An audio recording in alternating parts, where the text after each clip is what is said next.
ഞങ്ങളുടെ പ്രഗ്നൻസി പ്രമാണിച്ച് കുറച്ച് നാൾ വീട്ടിൽ വന്നു തന്ന് അമ്മ ഉണ്ടാക്കുന്ന ഫുഡൊക്കെ കഴിച്ച് ഒന്ന് ചില്ല് ചെയ്യാൻ വന്നതാണ് ഞാൻ. വൈഷു എന്നെ കൊണ്ടാക്കാനും. പുള്ളി തിരിച്ച് പോകുമ്പോഴാണ് ഞാൻ ആ ഭാവമാറ്റം ശ്രദ്ധിച്ചത്. ഒരു ബാറ്റൺ കൈമാറിയതിന്റെ ആശ്വാസവും സന്തോഷവും ഒക്കെയല്ലേ ആ മുഖത്ത് കണ്ടത്. അതെന്തെങ്കിലും ആവട്ടെ, നമുക്ക് എന്തായാലും വന്ന കാര്യത്തിൽ കോൺസെൻട്രേറ്റ് ചെയ്യാം. പക്ഷെ 2 ദിവസം കഴിഞ്ഞപ്പോഴത്തേക്കും വീട്ടിലെ ഫുഡ് കഴിച്ച് ചെറുതായിട്ടൊന്ന് മടുത്തോ എന്നൊരു സംശയം.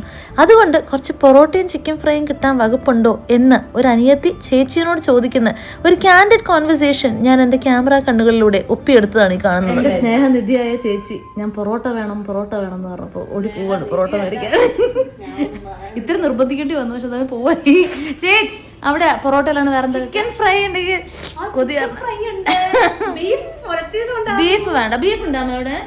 അയ്യോ, അപ്പൊ അതും കൂടി പറയേണ്ടി വരും തോന്നുന്നു. വേണ്ട, ചിക്കൻ ഫ്രൈ കഴിക്കാനാണ് മൂഡ്. അപ്പൊ പൊറോട്ട ആൻഡ് ചിക്കൻ ഫ്രൈ കേട്ടോ ji. Thank you, bye. Parotta എടുക്കണം. പൊറോട്ട മേടിക്കാൻ പോയ ആള് കൊണ്ടുവന്ന് നോക്കി.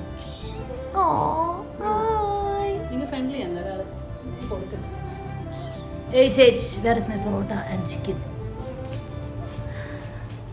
Chicken 65. Amadi. Find a leg piece.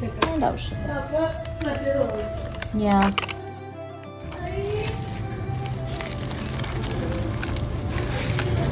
Parotta. ഇത് വെറും പൊറോട്ടയായിട്ട് ഞാൻ കാണുന്നില്ല. ഇതൊരു ചേച്ചിയുടെ സ്നേഹമാണ്. അല്ലെങ്കിൽ ഈ ജീവിതത്തിൽ ഞാൻ ഒരു കാര്യം പറഞ്ഞിട്ട് അയാൾ എനിക്കത് സാധിച്ചു തന്നിട്ടില്ല. ഈ പ്രഗ്നൻസി കാലം ഇങ്ങനെ തന്നെ മുന്നോട്ട് പോകട്ടെ എന്ന് പ്രാർത്ഥിച്ചുകൊണ്ട് ശുഭം.